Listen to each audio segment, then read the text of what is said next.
हिमाचल प्रदेश में 2,87,000 महिलाओं को प्रथम चरण में 1,500 रुपया हर महीने मिल रहे हैं। कि जो हिमाचल वासियों के सुख दुख में साथ निभाते हैं वो मुख्यमंत्री सुक्खू कहलाते हैं। दूसरे चरण में 3 डिस्ट्रिक्ट में हम 1,500 रुपया अपना महिलाओं को दे रहे हैं।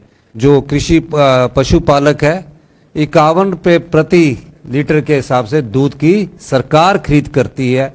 गेहूं हम किसानों से 60 रुपये किलो खरीद रहे हैं, मक्की 40 रुपये किलो खरीद रहे हैं, कच्ची हल्दी हम 90 रुपये किलो खरीद रहे हैं। हमने अपने संसाधनों से जहां 240 रुपये दिहाड़ी है वहां हमने उसको बढ़ाकर पिछले 3 साल में 80 रुपये की बढ़ोतरी की। 320 रुपये हमारी सरकार ने किया। 1 एकड़ में सोलर पावर प्रोजेक्ट लगाने के लिए 4% इंटरेस्ट पर सोलर पावर 1 मेगावाट का प्रोजेक्ट लगाने के लिए अनुदान सब्सिडी देती है। ई टैक्सी योजना अपने पर्यावरण के अनुसार हिमाचल प्रदेश में हमने शुरू की। ई टैक्सी योजना के तहत अगर कोई अनएम्प्लॉयड यूथ बेरोजगार युवा साथी हमारी योजना के तहत अगर ई टैक्सी 20 लाख रुपए की खरीदता है तो 10 लाख रुपए का अनुदान हमने अपने युवाओं को दिया।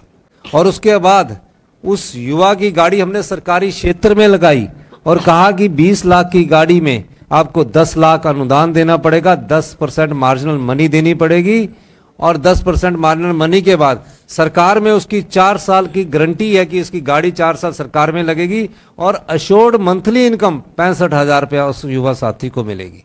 भारतीय जनता पार्टी की सरकार थी क्वालिटी एजुकेशन में हिमाचल में। उस समय जब भारतीय जनता पार्टी की सरकार हिमाचल प्रदेश 2021 में थी, हम 21वें स्थान पर थे। असर की रिपोर्ट आई, हमारी सरकार ने शिक्षा नीति में बदलाव किया और हम 2025 में 5वें स्थान पर पहुंच गए हैं, जहां प्रति व्यक्ति आय 2,57,000। शिक्षा के क्षेत्र में एजुकेशन हमारी 99.30, 91% महिलाओं का शिक्षित होना, ये कांग्रेस पार्टी हिमाचल प्रदेश में कर रही है। बदलाव आप पत्रकार बंधु ला सकते हैं, आप पत्रकार बंधु के साथ इस प्रदेश की जनता ला सकती है। एक बार आप बदलाव कीजिए, हमारे महागठबंधन को आप वोट दीजिए। तेजस्वी यादव जो हमारे महागठबंधन के यहां नेतृत्व कर रहे हैं, कांग्रेस पार्टी उसके सहयोग से आगे बढ़ रही है और एक कांग्रेस की विचारधारा और एक गठबंधन की विचारधारा को आगे लेकर हम जब जाएंगे तो निश्चित रूप से एक नई सोच का उदय होगा। यानी कि 18,000 रुपया साल का हम 3 लाख महिलाओं को दे रहे हैं जो वृद्धावस्था महिलाएं हैं। आर्थिक तंगी के बावजूद भी और प्रदेश में पिछले 3 डिजास्टर्स में तकरीबन 1,500 लोगों को हमने खोया है, 46,000 करोड़ की संपत्ति का हमें नुकसान हुआ है।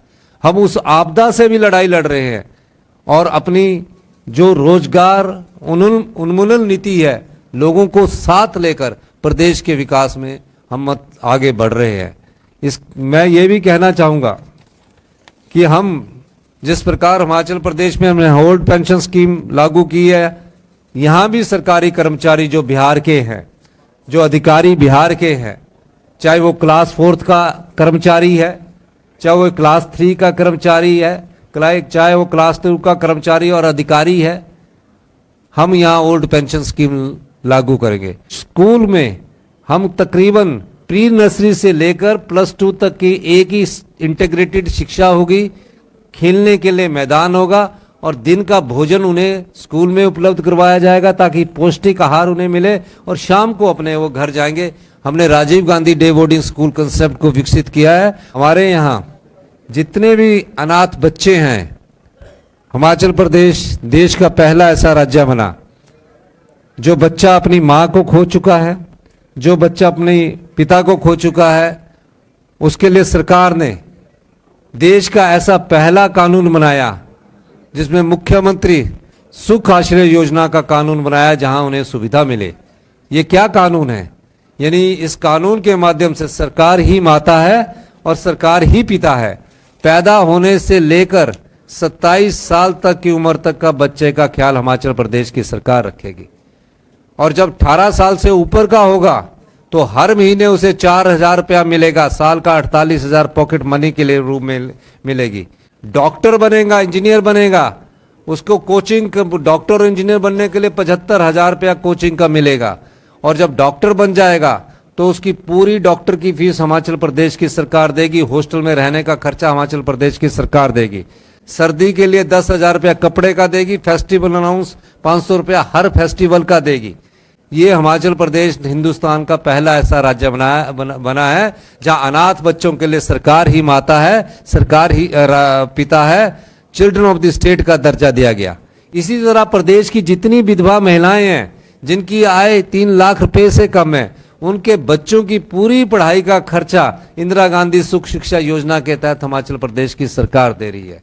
सामाजिक कार्य प्रणाली के रूप में अगर हिमाचल प्रदेश में देखा जाए तो जो विधवाएं हैं, एकल नारी हैं, उनको घर बनाने के लिए हिमाचल प्रदेश की सरकार 3 लाख रुपया अपने संसाधनों से दी जा रही है। हिमाचल प्रदेश में हमने व्यवस्था परिवर्तन किया है और मेरा ये मानना है कि आने वाले समय में मैं ये भी कहना चाहता हूँ कि नीतिगत बदलाव, व्यवस्था परिवर्तन से हिमाचल प्रदेश आने वाले समय में हिंदुस्तान के सबसे समृद्धशाली राज्यों में होगा। धन्यवाद। जय हिंद, जय भारत। महागठबंधन जो होता है उसका प्रण होता है, उनका नेतृत्व में ये प्रण है तो उसका है। जहां एक पत्रकार आज खुद खुल होकर मुख्यमंत्री से भी पूछते हैं ये किसने दिया है, ये आजाद सोच किसने दी है? कांग्रेस पार्टी ने दी है और किसी धर्म से नहीं। कांग्रेस पार्टी सर्व विकास में विकास करती है, सर्वांगीण विकास में विश्वास करती है।